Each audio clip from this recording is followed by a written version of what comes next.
Estamos aqui para mais uma aula de História para o 6º ano.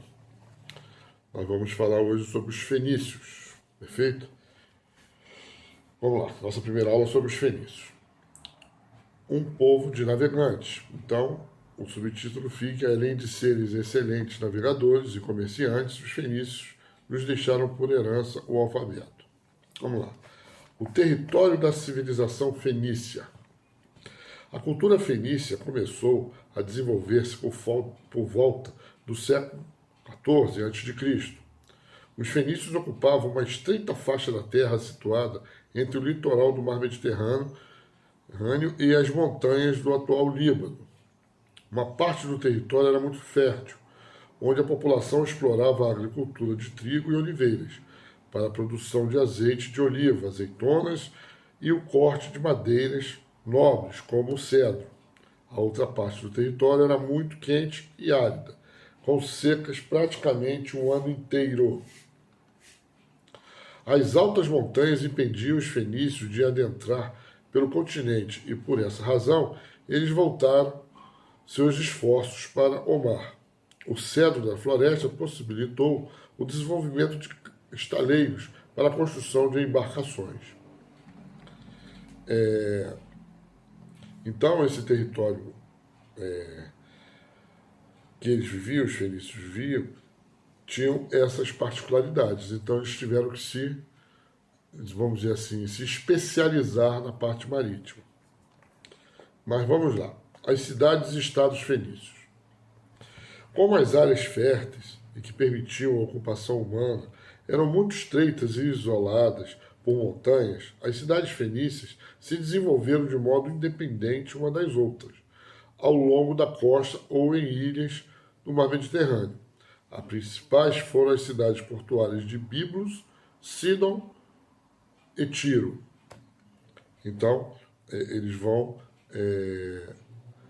se situar bem no mar Mediterrâneo e as suas cidades vão se desenvolver não uma dependendo da outra, e sim com as suas especificidades entre elas isoladamente. O isolamento geográfico contribuiu para que os fenícios não foi um Estado unificado, que não tenha sido um Estado unificado.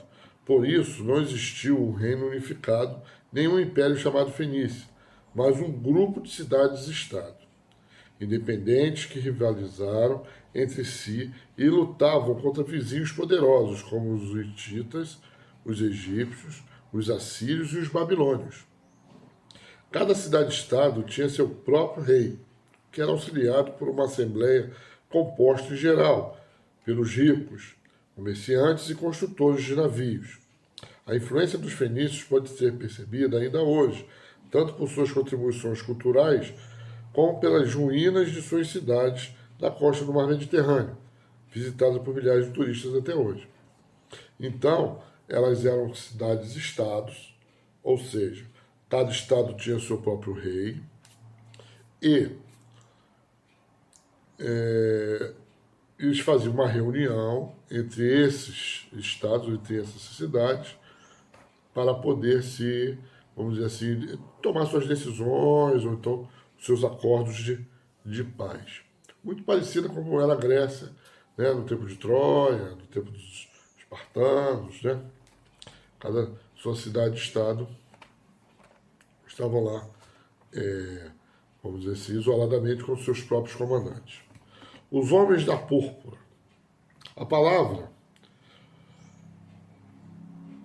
usada para designar os fenícios deriva do fônix, que significa roxo, púrpura. A tinta púrpura usada pelos fenícios para atingir tecidos, principal produto comercial desse povo. Era extraída da glândula de um molúsculo marinho chamado muris. Para obter meio litro de tinta, eram necessários mais de 60 mil muris. Isso porque apenas algumas gotas de tinta eram tiradas de cada molúsculo, tá? No final do vídeo eu vou colocar a fotozinha do molúsculo para vocês. Então, a ideia inicial, tá, dos fenícios era o seu território, tinha uma parte muito árida, então eles, próximo ao mar Mediterrâneo, eles se situaram na navegação por isso, por ser mais fácil para eles.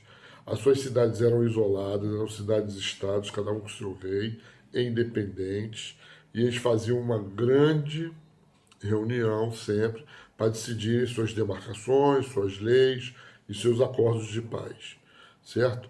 E eles usavam muito essa tinta púrpura desse molusco, onde eles pintavam, utilizavam-se das suas pinturas e artes também dessa cor. Perfeito? Na próxima aula nós vamos falar sobre os fenícios, sobre as grandes artesãos e sobre o alfabeto fenício e sua escrita. Tá bom? Até o próximo vídeo.